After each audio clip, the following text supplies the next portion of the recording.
Alright guys, today we're going to be putting wheels and tires on my Eclipse.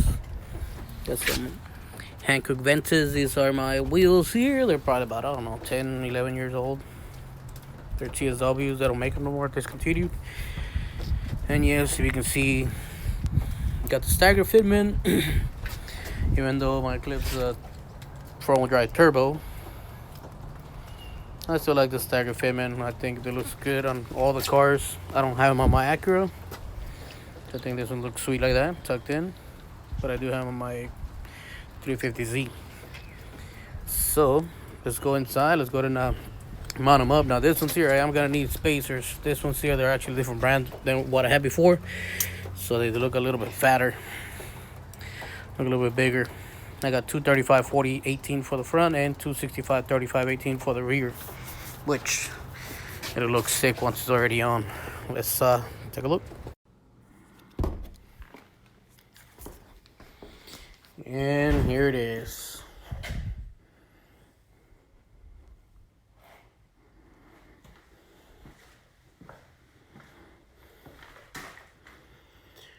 You are gonna have to put spacers on it. It's not gonna work without them. So I finally got it running right where idles ride, spoles ride. So you can hear that little. That's good. Here they are. All right, so let's get the spacers and put them on. Alrighty. Here we have the spacers. These are 25 mil. I'll put 25 all the way around just to push those tires evenly. That's my new blow off out here. Gotta put it back together. The one that I have now on the car actually has this exit here, or this vacuum tip here actually on top, and it hits my hood. So we're gonna take that off. Yeah, we're gonna go ahead and put this on. And these are hub centric, so they sit actually perfectly on the hub. Boom, money right there. And then we'll put this one here. I don't know if I'm gonna need. Oh yeah, perfect right there with this. There's a hub ring for the wheel, and it's aluminum, of course. So it's a lot better. Like I said, my wheels are TSWs. They don't make them anymore. But that's the reason I like them. Not a lot of people have them. Oop. Alright, so I'm going to go ahead and put this wheel, which is the rear, on the car first so we can see. I'm going to put one with the spacer, one without the spacer. Now the reason I need the spacer is because this car has this upper control arm, and the tires, being that they're a little bit wider now, they'll hit here. Plus I want it to stick out a little bit. I like the way they look. I think it'll sit a lot better. And I don't know, I'll probably put like a fender flare just to make it look lower and wider. But here we go, we'll see what we do. Alright, now we do have a little problem here. As you can see, there's a spacer, original stud, sticks out, so actually doesn't allow my wheel to get mounted right, or smooth or even.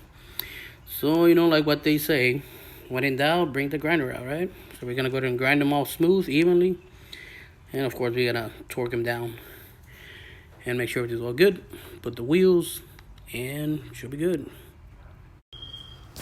Alright guys, went ahead and grind them off. Not the best job or whatever, but it'll be alright.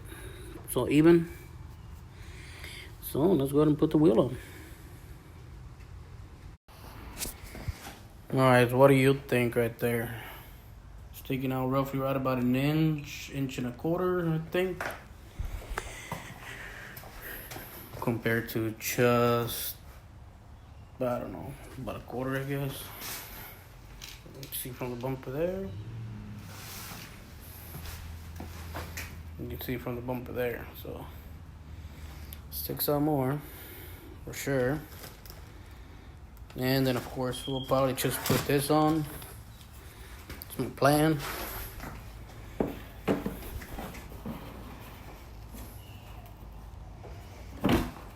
somewhere there. Now the car is lowered, so I think right there it'll actually be perfect. If I'm not mistaken, it'll be perfect right there. I'm not going for the stands. I don't like the camber setup. I don't like that stuff, so I'm just doing this because, as you can see, you're gonna be able to see this here. See, there's a gap here. This gap on the tire. Now you see that there, and it doesn't rub. Not yet. Of course, still gotta break it down, bud.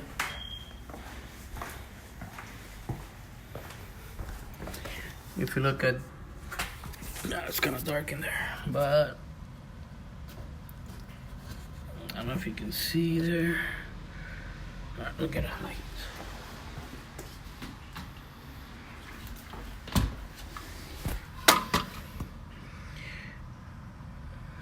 You can see there's no gap. No gap whatsoever. So of course the tire's gonna rub. But if you go to the other side, get the light. See what I'm talking about? This one, I don't have to stick the light in there. You can see there's a gap. Yep.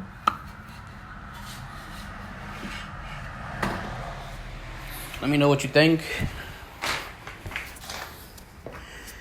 We'll see if I can knock the rest of them, because I'm gonna have to do it on all four. I just did 5 on this one, so it looks good so far. Like I said, I'm not doing no camber. I don't like that camber stuff. I think it's weird. Makes no sense. You can see all my cars. They're not cambered at all. They're all straight. They're just tucked in. I like that clean look. Little changes, but not crazy changes. Or extreme changes. Yeah.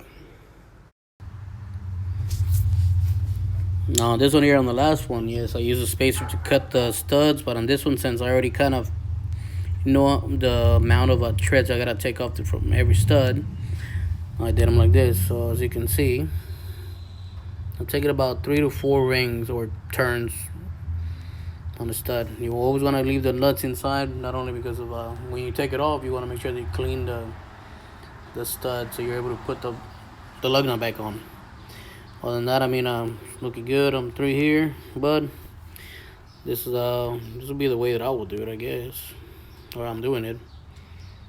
Since it took, I don't know, probably about 5 millimeters on the other one, so I'm just taking.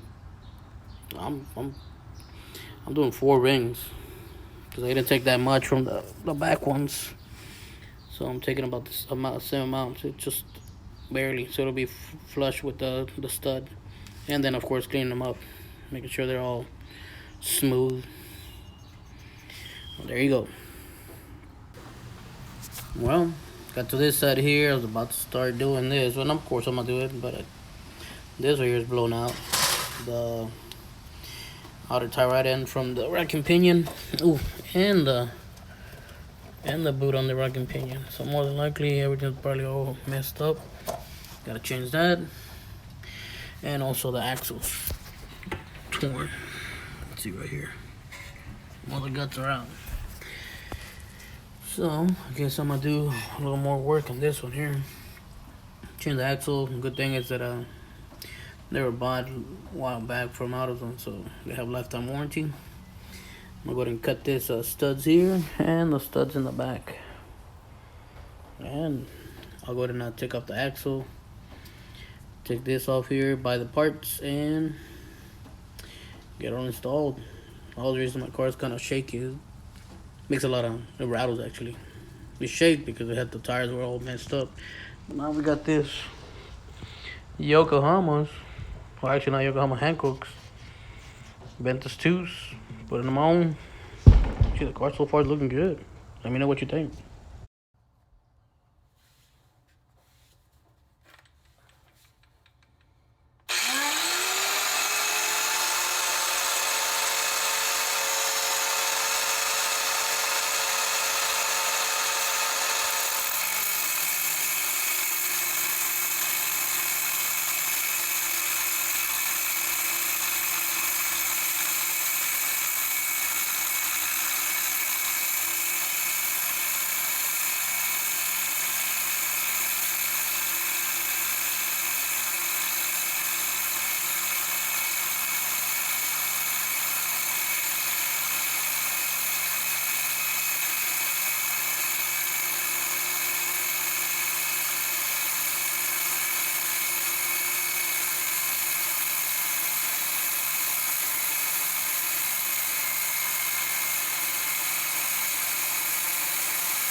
Alright guys, here are the tires. Boom, sticking out. Golly.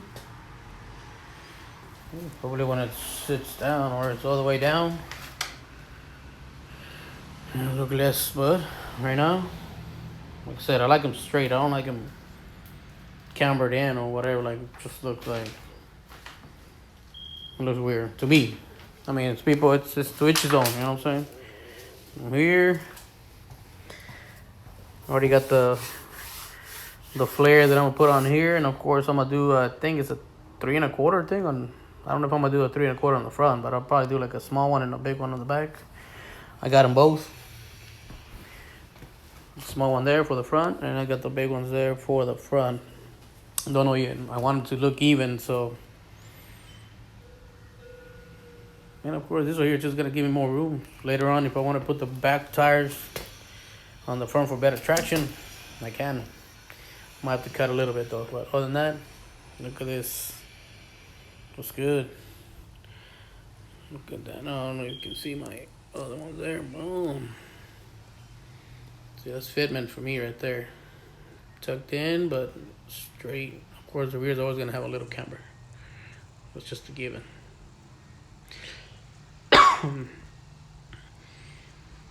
Alright guys, let me know what you think, and there's more coming.